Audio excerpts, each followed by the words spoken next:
mulai aja ya Bapak Ibu ya. Baik. Bismillahirrahmanirrahim. Assalamualaikum warahmatullahi wabarakatuh. Baik, selamat siang Bapak Ibu semua yang masih semangat pada hari ini.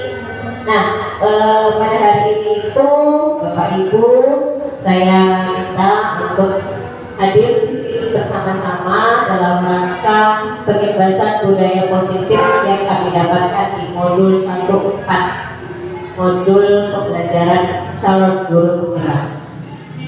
Nah, di sini itu nanti yang pertama sekali kita mau bahas itu tentang disiplin.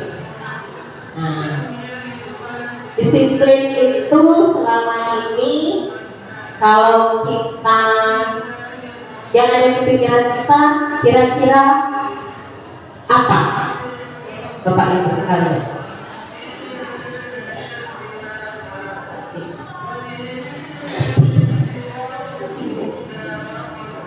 Itu kira-kira selama ini di dalam pikiran kita disiplin itu adalah mematuhi aturan, betul sekali. Pak PJ atau Pak Oman? Kalau selama ini saya mengartikan disiplin itu komitmen. Komitmen yang bagaimana mungkin Pak? Komitmen itu bisa kita artikan dalam permintaan pendapat pribadi saya. Itu kita selalu melaksanakan tugas dengan tepat waktu, kita itu bisa membudayakan kinerja kita itu tidak selalu banyak tegur. Oke. Tanggung jawab mungkin ya Pak. Tanggung jawab Pak PJ, tanggung jawab Bu Tati tadi mematuhi peraturan. Baik. Ternyata kami dapat disiplin itu bahasa Latin. Artinya latihan. Ternyata latihan. Namanya disiplin. Gak disiplin gitu ya. Jadi anak harus disiplin. Jadi orang tuh gak disiplin. Ternyata itu latihan. Pengembangan tabiat. Tabiat kita karakter gitu ya. Nah, sebenarnya ternyata itu adalah latihan kita mengembangkan karakter kita.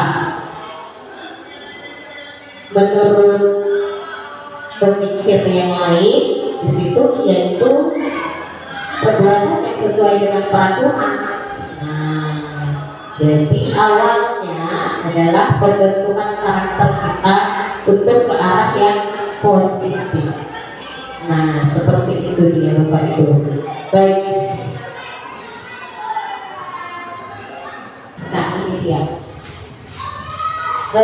Aktualisasi diri itu adalah kebebasan, pengembangan diri, kemudian penghargaan itu kekuasaan, pencapaian status, reputasi.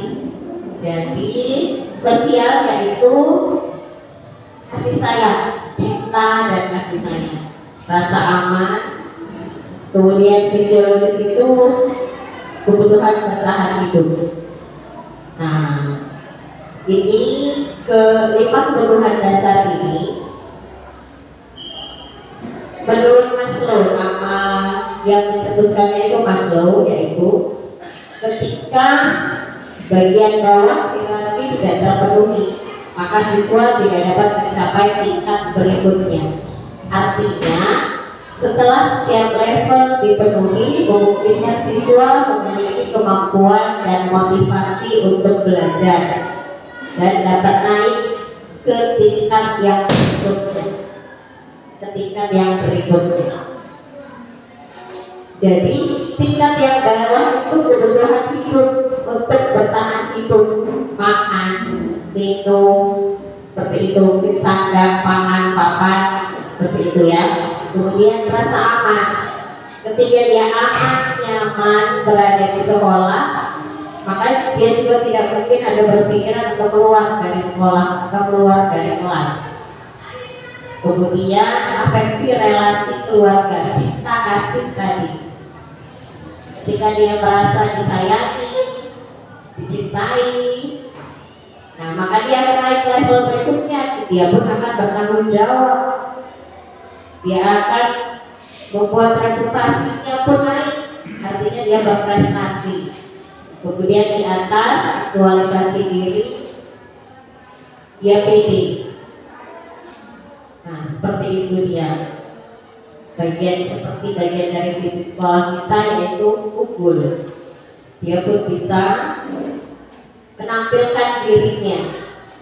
Jadi setelah dia latihan untuk mengembangkan bakatnya di disiplin tadi, dan pemenuhan kebutuhannya sudah terpenuhi di sekolah, maka dia pun akan merasa nyaman dalam belajar. Nah, disitulah kami diberi materi untuk memenuhi dulu kebutuhan murid, baru kita meminta kepada murid apa yang bisa dilakukan murid ketika berada di kelas. Nah, seperti itu. Kemudian kita masuk ke ini sebenarnya, disiplin tadi. Ada hukuman, ada konsekuensi, ada restitusi. Bapak Ibu, saya mohon sesuatu di sini. Saya punya kertas.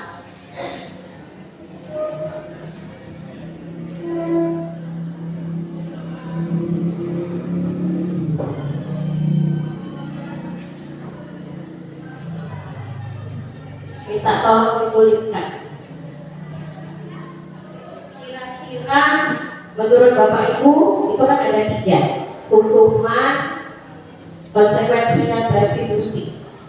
Apakah hukuman itu, apakah konsekuensi itu, apakah restitusi itu menurut Bapak Ibu sekalian?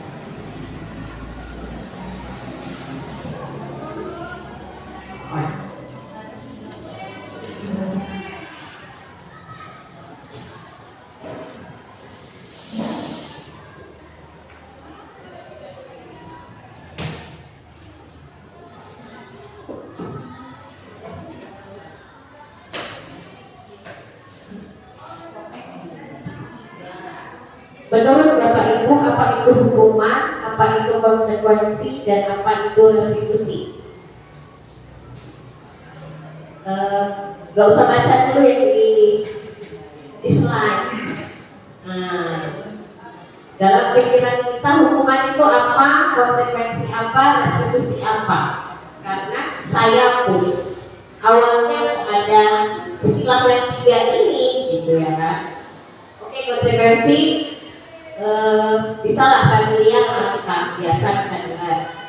Restitusi itu agak apa itu ya? Saya rasa bagus, bisa.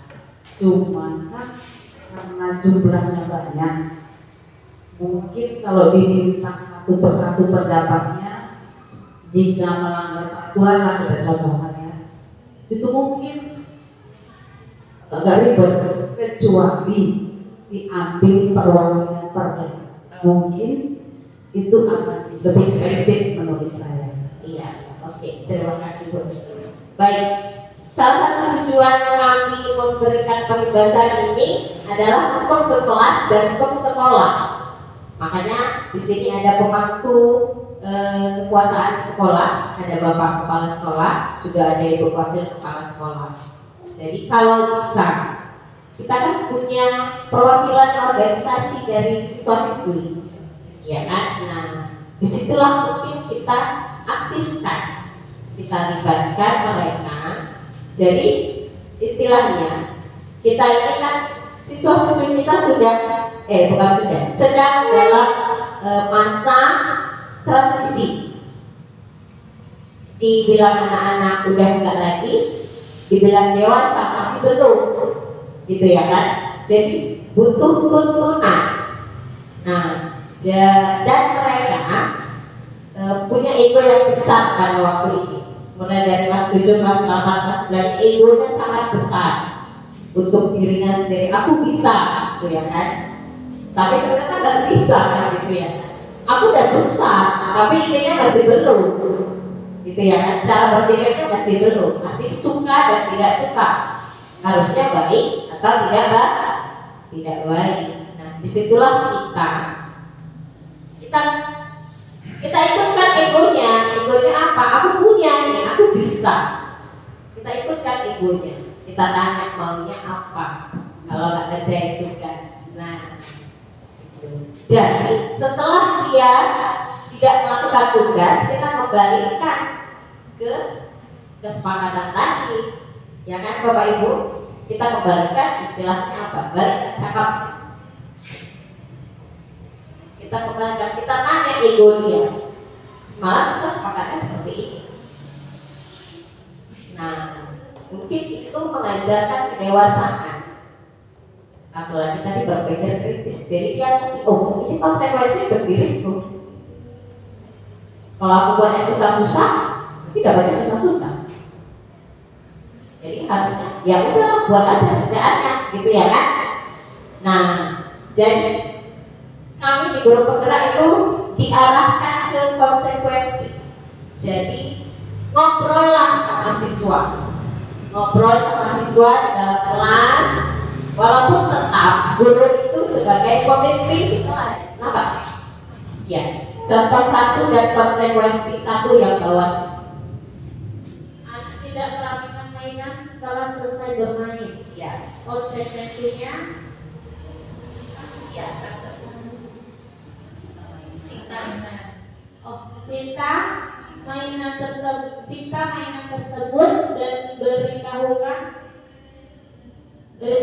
kepadanya bahwa ia tidak bisa memainkannya hari itu. Oke, baik, terima kasih. Bu Delia satu lagi.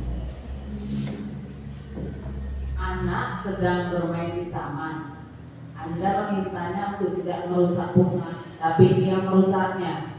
Konsekuensinya, ajak anak masuk ke dalam rumah dan beritahukan kepadanya bahwa jika ia terus merusak bunga, ia tidak diizinkan bermain di situ. Iya, baik. Jika terus merusak bunga, ia diizinkan bermain. Nah, kira-kira dari dua contoh ini bisa tidak kita dapat konsekuensi itu seperti apa harusnya?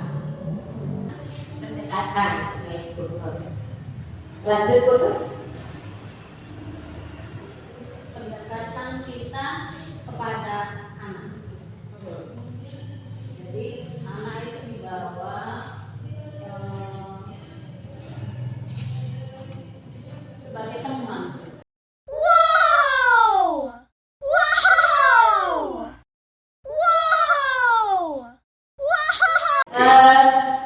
Ini mau nyanyi walaupun suaranya salah becek ya kan. Nah, jadi nanti ya kata kuncinya. Dengar dulu Bibi nyanyi lah, oke? Kepala, pundak, lutut kaki. Nah, tapi Bibi mohon ketika Bibi bilang kepala, Bapak Ibu pegang kepala masing-masingnya, jangan kepala orang lain. Kepala masing-masing dipegang ya. Oke, jadi kepala kita mulai contoh. Kepala, pundak, lutut kaki. Kepala, pundak, lutut kaki. Kepala, pundak, lutut dan kaki. Kepala, pundak, lutut, ambil. Contoh. Balikkan.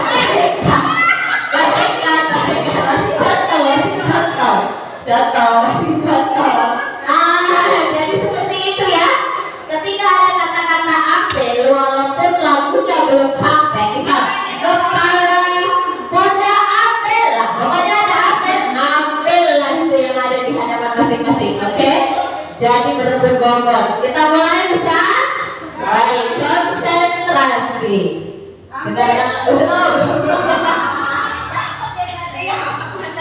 Oke, baik kita mulai.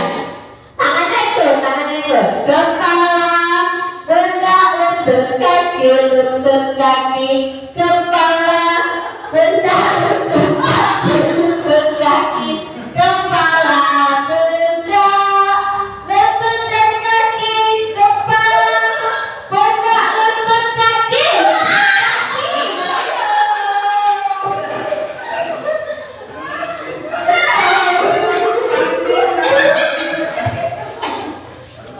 Oke, belum dengarkan, baik. Lagi kepala, benda, lutut kaki, kepala, benda, ambil. Tepuk tangan untuk kita semua. Baik, terima kasih Bapak Ibu, silakan kembali ke tempat duduk masing-masing. Ya, kalau berkenan keluar berbagi nggak apa-apa.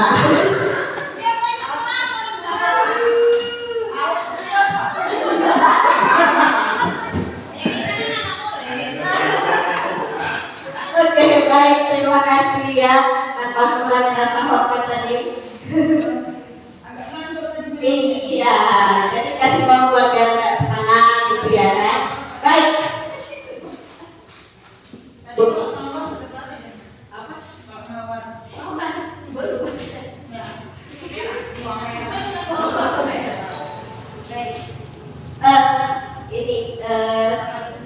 Jadi kalau kami itu kasih paham bahwa kalau kita pakai hukuman maka murid atau anak itu akan gagal lagi. Gagal kenapa? Gagal untuk memandirikan dirinya karena kita tidak melibatkan dia untuk mencari apa yang bakal dia dapatkan ketika tidak mematuhi peraturan. Nah, tapi kalau kita pakai konsekuensi dan restitusi, maka kita mengembangkan bakat karakter yang ada di dirinya, berpikir logis, mandiri. Nah, seperti itu dia. Bergotong royong kalau dia dalam kerja kelompok, jadi dia juga mengingat teman-temannya. Kalau kita nggak siap, kita apa ya? Nah, seperti itu dia. Jadi ini yang kami dapatkan dan mudah-mudahan kami harapkan cara berpikir kita juga berubah, khususnya di sekolah ini.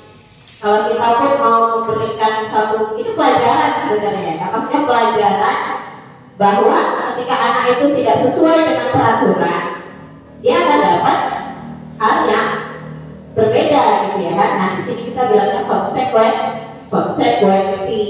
Baik, di konsekuensi itu murid belajar taat peraturan karena peraturan dibuat bersama.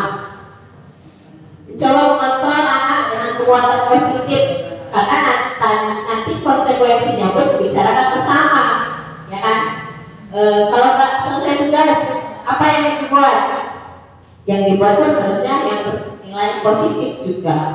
Kemudian kehilangan hak, waktu jeda seorang diri, penahanan sudah diketahui dan masuk akal, itu dia konsekuensi. Sudah diketahui sebelumnya, kalau nggak siap tugas akan dapat seperti ini. Seperti itu dia. Restitusi. Nah, di restitusi itu kita ajak anak untuk lebih. Dialah yang memecahkan masalahnya. Kemudian anak itu berpikir lebih lagi. Dia menyadari bahwa yang dia lakukan itu salah. Kalau dikonsekuensikan kita bermusyawarah. Kalau nggak buat ini, dapatnya ini. Nah, tapi kalau di restitusi kita mencoba membuka kesadaran anak bahwa yang dia lakukan itu adalah salah dan dia menyadari itu salah. Jadi enggak kita yang bilang tuh kan udah lewat nih waktu kumpul tugas, kan gitu ya kan. Nah, tapi ketika di restitusi dia menyadari oh iya bu, dia keluar yang ngomong, disitulah keluar, disitu kita harapkan sih sebenarnya supaya anak itu menyadari. Nah, balik lagi memang ke kondisi awal dia, kondisi background keluarganya juga seperti kata Bu Mul tadi, ya kan? Cuma di sini kita tetap berusaha. Namanya kita juga berhubungan sama siswa-siswi. Nah, walaupun hanya setengah hari, mulai dari pagi sampai setengah hari, ya kan? Tapi tetap itu tanggung jawab kita. Nah, sini ketika restitusi dilakukan, anak tidak kehilangan waktu, namun bersemangat memperbaiki diri. Nah, seperti itu dia. Jadi memang tujuan akhirnya restitusi, mengeluarkan bakat anak, kemandirian anak, dan kesadaran anak bahwa yang dia lakukan memang gak sesuai. Nah, seperti itu dia. Baik. Nah, ini tadi nyambungnya ke disiplin positif. Disiplin itu latihan pengembangan karakter ke arah yang positif melalui segitiga restitusi. Nah, kita masuk ke restitusi yang tadi. Apa segitiga restitusi? Ini dia segitiga restitusi. Pertama, menstabilkan identitas, validasi kebutuhan, menanyakan keyakinan. Kira-kira ada terbayang akan tentang apa Bapak Ibu?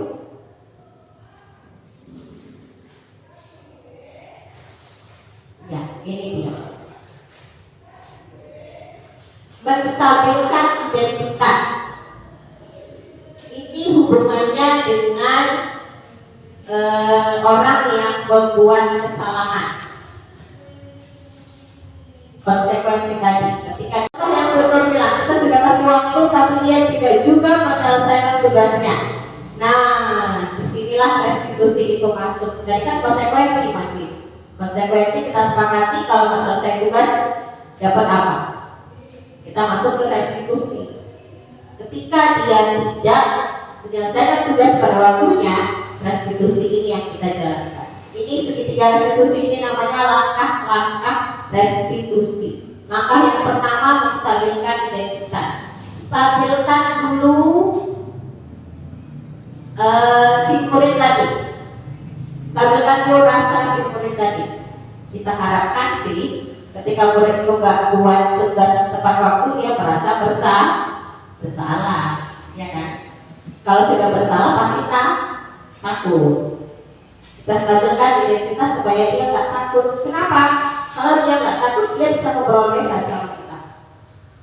Tapi kalau dia takut, pasti dia nggak ngomong satupun. Satu kata pun dia nggak akan ngomong. Begitu juga anak kita yang di rumah. Kalau dia takut, dia nggak akan ngomong. Nah, distabilkan identitasnya. Setiap orang pasti pernah melakukan kesalahan. Itu salah satu kata yang bisa kita buat atau disesuaikan dengan yang biasa kita bilang. Siapapun pasti salah. Iya Bu, katanya seperti itu. Lanjut ke validasi tindakan yang salah. Memang salah tindakan yang dibuat. Tapi kan kita mau tahu alasannya kenapa. Supaya bukan kita nih yang menyelesaikan, dia yang menyelesaikan masalahnya. Gak tahu salah. Tapi kenapa bisa terlambat ngumpulin tugasnya? Jadi tidak kita yang udah gak usah kumpulkan tugas, atau udah tugas waktu 3 hari lagi. Kalau nggak udah gak usah kumpul. Itu kita ya kan? Apa yang naik di sini udah dikasih waktu, tambah waktu lagi nggak selesai lagi, udahlah ya. Tanduknya 2. Itu tadi seperti lampu nur, memang kita harus sabar. Jadi di sini kita tanya sama dia, kenapa nggak selesai juga tugasnya, kan udah dikasih waktu dan sekian, tambah lagi waktu. Karena dia udah gak takut dan dia merasa nyaman sama kita karena kita dekatin tadi, dia enak juga mengungkapkan alasannya. Nah, setelah dia ungkapkan alasannya, kita bisa mengalir. Balik ke konsekuensi tadi. Kalau di sini namanya keyakinan kelas. Kita kan sudah sepakat kalau nggak siap akan seperti ini, ya kan? Nah, apakah dia sadar? Nah, disinilah kita menginginkan bahwa murid itu sebenarnya butuh akan sekolah. Bukan kita saja gurunya yang butuh, murid juga butuh. Jadi nggak capek-capek juga kita ngejar-ngejarnya nanti, apalagi kalau sekarang nggak ada ujian lagi, ujian semester lah ya, nggak capek kita ngejarnya waktunya, saya suruh datang, jemput lagi. Nah, seperti itu dia maksudnya Bapak Ibu. Baik, sebelumnya, nah sebenarnya ini ada sesuatu ini. Mau main drama sebentar. Ini ada satu murid namanya Mira, satu lagi guru namanya Pak Andi. Tapi nggak juga silakan. Tapi kalau Pak Peter atau Pak Wan mau, kira-kira siapa lah yang mau praktekkan? Satu jadi Mira, satu jadi Pak Andi. Oke. Ibu sebagai Mira. Ya. Saya sebagai Pak Andi. Selamat pagi Pak Andi. Selamat pagi Mira. Ayo silakan duduk. Kamu tahu mengapa dipanggil Pak Andi di sini? Mungkin berkaitan dengan tugas Pak. Iya benar. Tapi kamu kemarin masuk kan? Iya Pak, masuk. Tetapi saya tidak membuat tugas.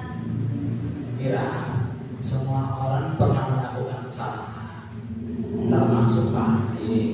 Namun setiap tindakan kita pasti ada alasan. Kira-kira mengapa kamu tidak melakukan tugas? Saya capek karena ngantuk Pak.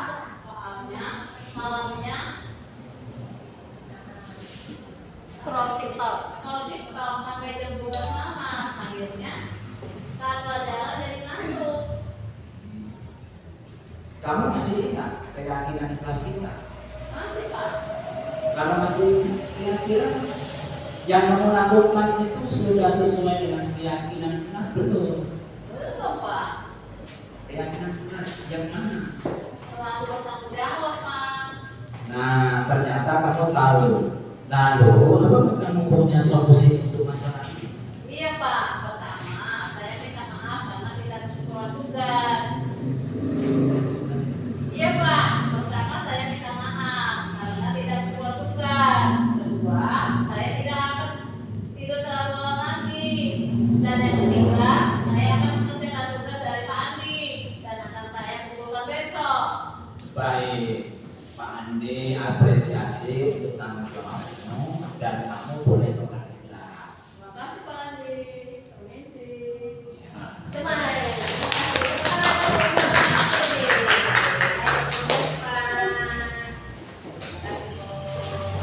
Baik Bapak Ibu, kira-kira setelah mendengar percakapan tadi, apa yang terbayangkan? Atau ya apa yang terbayangkan di pikiran? Bisa diterapkan di kelas atau ya apa juga? Di situ Pak Andi membuat sistem pendekatan kepada siswa, kemudian menggali apa penyebabnya anak itu tidak mengerjakan tugas, tidak berupa marah-marah begitulah. Itu aja. Iya, baik.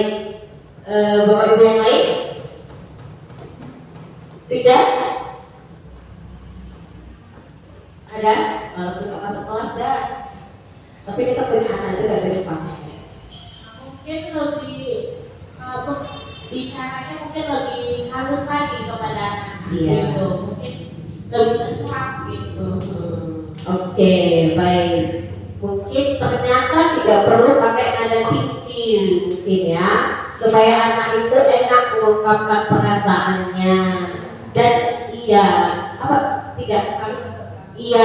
muncul rasa takut, dia merasa dekat dengan gurunya, ya kan?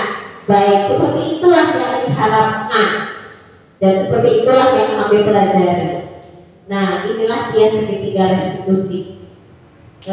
Metode menyelesaikan masalah dengan siapapun, gak mesti di sekolah, orang dewasa, anak-anak.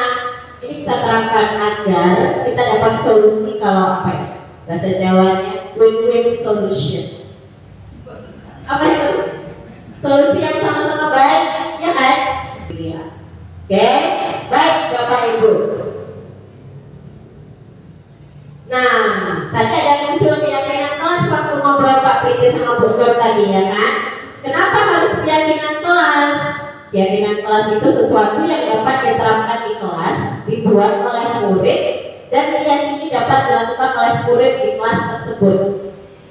Nah, seperti kita tadi dalam skala kecil kita buat kesepakatan ketika kita memberikan tugas. Nah, skala besarnya di kelas ketika kita masuk, idealnya pertama kali masuk ajaran baru kita buat keyakinan kelas sama murid-murid mahasiswa-siswi. Kita mau belajar pelajaran ini sama ibu, sama bapak. Apa kesepakatan yang kita buat agar kita belajarnya enak, agar kita belajarnya rapi, agar kita belajarnya nyaman. Nah, dibuat oleh murid tapi tetap ada arahan guru di situ. Karena tidak bisa dilepaskan. Murid-murid anak-anak kita ini masih belum bisa berpikir baik dan buruk. Nah, disitulah keyakinan kelasnya. Baik. Ini mungkin semua berperan. Kita tolong lagi ya Bapak Ibu ya. Di sini mungkin ini yang terakhir. Ada percakapan lagi. Bentuknya 1, 2, 3, 4, 5, 6. 1, 2, 3, 4, 5, 6. 6 orang.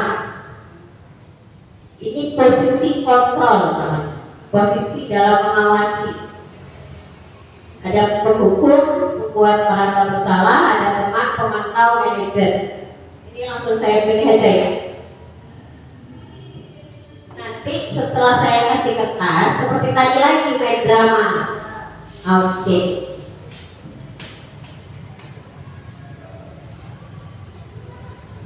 Jadi kayaknya tadi. Jadi Bu Dewi.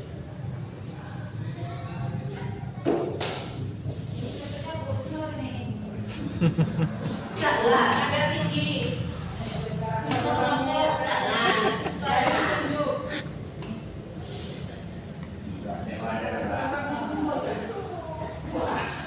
Ini banyak kalau mau baca-baca. Ini yang pertama.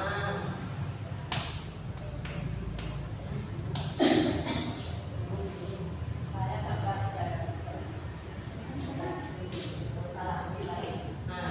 ini ada muridnya. Muridnya saya mau pegang.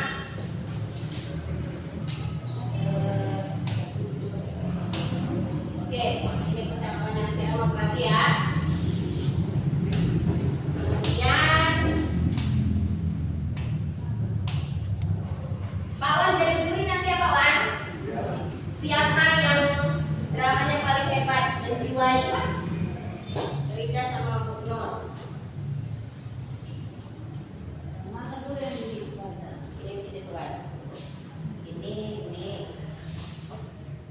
Oke, ini. Sudah? Oke. Ya, Bu Tati, Bu Deli sama Pak PJ hanya dapat 1 lembar. Nah, yang buat kita sama Bu Nur ada guru dan ada muridnya. Oke, baik. Karena ini di depan aja lah ya berdiri ya kan. Itu situasinya murid terlambat datang ke sekolah. Oke.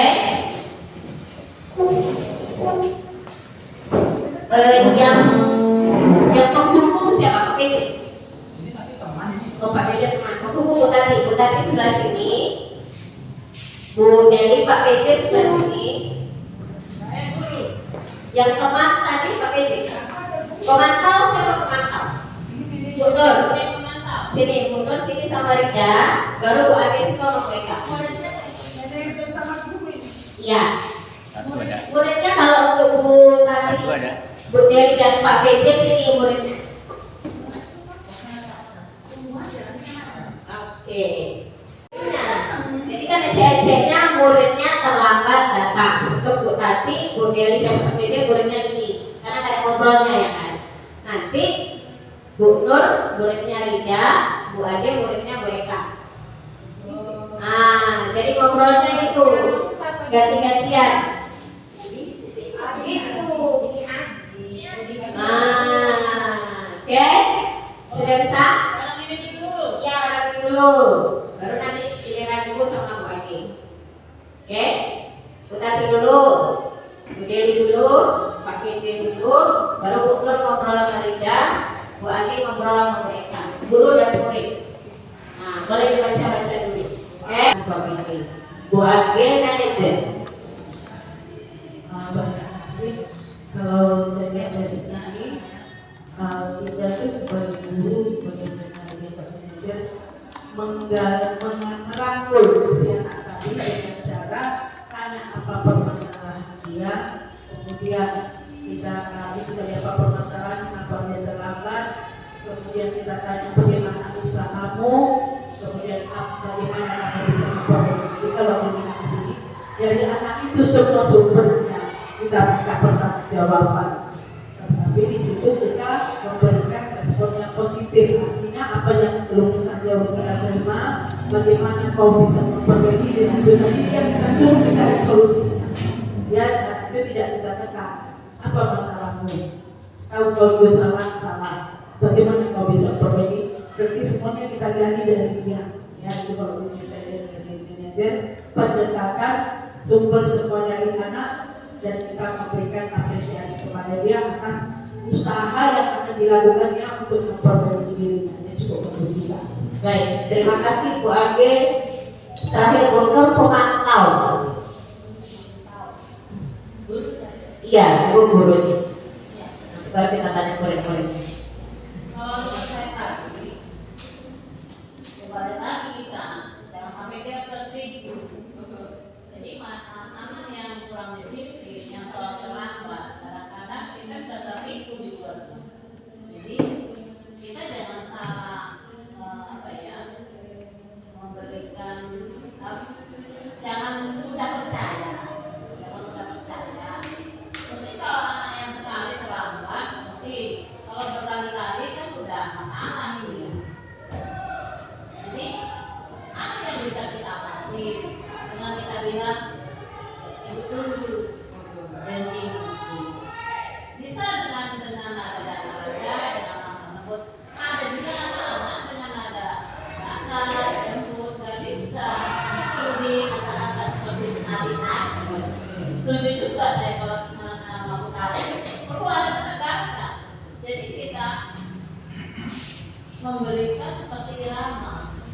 Ada yang temponya tinggi, sedang, ada yang rendah. Nanti kita Kira waktu jadi murid gurunya seperti itu, apa yang dirasakan sama Bu Rida? Kalau tadi mungkin nadanya agak sedikit lembut, cuman memang adinya mungkin kurang disiplin aja Bu untuk masuk kelas. Oke, terima kasih Bu Rida. Bu Eka? Kalau saya seperti adik tadi, siswa murid, kalau gurunya menanyakan lembut seperti yang dimaksud Bu Agni tadi, saya rasa murid ini mau mengatakan jujur alasan dia itu terlambat apa, karena dia nggak ada rasa takut. Nah, kalau yang seperti Bu tadi, anak belum apa-apa udah takut untuk mengatakan dia jujur kenapa dia terlambat, dia udah takut. Tapi kalau misalnya gurunya lembut menanyakannya, siswa itu nggak akan takut, dia memberi alasan yang benar, dia tidak akan bohong. Tapi kalau yang hari pertama, dia itu pasti bohong. Yang nggak ada dia buat ada. Yang kalau yang lembut, pasti dia jujur memberi alasan kenapa dia terlambat. Kalau ternyata dia berulang, pasti kan alasannya itu tepat, karena dia tidak ada rasa takut. Oke, terima kasih Bu Eka. Mungkin kuncinya di sini seperti yang dibilang Bu Nur dan Bu Age. Bu Nur bilang kita harus mendekati murid, ya kan? Sehingga kata Bu Age tidak ada rasa takut lagi. Ketika rasa takut itu tidak ada, maka dia akan mengeluarkan semua apa yang ada di hatinya. Seperti Pak PJ juga bilang, kalau kita menjadi teman dekat, mungkin bisa jadi memberikan motivasi seperti itu ya kan Pak PJ. Nah, kalau yang kami dapat materi guru penggerak, inilah 5 posisi guru di sekolah yang sehari-harinya kita buat. Saya yakin 55 pernah kita buat. 55 pernah kita buat. Jadi arahannya kita itu sebagai manajer. Tidak mesti di perusahaan ternyata jadi manajer. Di sini pun kita bisa jadi manajer walaupun nggak pakai cuan, ya kan? Iya. Kita manajer untuk apa ya? Kakak kita yang nantinya anak-anak, gitu ya kan? Siswa-siswi, anak-anak kita di rumah, mereka nanti yang besar itu melanjutkan jadi presiden, jadi menteri, hasil karya tangan guru. Nah, ketika kita manajerialnya, apa manajerial bahasa Indonesia-nya? Pengawasannya, gitu loh Pak ya. Mendidiknya, memantaunya dengan baik, maka dia juga akan jadi orang yang baik juga, berkarakter, berakhlak mulia sesuai dengan visi kita. Tapi juga tidak semudah membalikan telapak tangan memang, karena apa ya? Sudah tertanam di dalam benak kita itu ketegasan itu ya dengan suara yang agak kuat, ya kan? Pemberian hukuman, tapi bisa. Ini yakin kita bisa. Kenapa? Kita guru yang berhubungan dengan manusia, kita punya ilmu pedagogi, kita punya ilmu jiwa, kita bisa jadi psikiater sebenarnya, tapi dalam bentuk kelas, sekolah. Nah, di situ. Jadi mungkin kalau dibilang umur kita mungkin bisa jadi 55. Tapi yang diharapkan nanti kita jadi manajernya. Kenapa? Kembali lagi menumbuhkan karakter siswa-siswi agar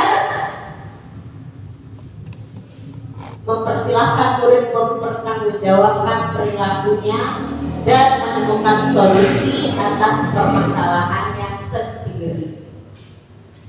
Berat, cukup berat. Itulah guru. Jadi kalau gini dulu, jadilah guru, bukan guru jadilah, ya kan? Iya, seperti itu dia. Jadilah guru, bukan guru jadilah. Iya, seperti itu dia. Nah, jadi setelah budaya positif kita buat budaya itu apa? Kebiasaan, ya. Setelah kita membiasakan untuk berlaku positif, akan tercipta lingkungan yang positif. Dan itu didapat dari kelas dulu. Di sekolah sebut yang kecil yaitu ke kelas. Dari peraturan kelas, keyakinan kelas, kita buat lingkungan dan kita buat kebiasaan positif. Selama ini banyak kebiasaan positif kita buat. Acara bendera kebiasaan positif, piket mingguan, piket kelas, senam, kreasi Jumat. Nah, seperti itu. Yang butuh apa? Konsisten. Nah, mungkin seperti itu. Dan kalau kami bahasa ibu bergerak kolaborasi. Apa ini? Perpaduan, gabungan, kerjasama. Nah, butuh kerja sama. Ya, ini terakhir. Udah lihat kepada murid yang ingin melahirkan generasi penerus yang unggul. Oh, itu visi-visi kita ya. Visi kita unggul, berakhlak mulia sesuai profil pelajar Pancasila yang P5. Kemudian menumbuhkan budaya positif, diperlukan kerja keras dan kerjasama semua pihak, konsistensi dan keberlanjutan dalam menjalankannya. Iya, baik Bapak Ibu, terima kasih. Mudah-mudahan saya tidak mudah-mudahan saya tidak ada menyinggung Bapak Ibu semuanya. Mohon maaf atas kesalahan kata, kesalahan perbuatan. Saya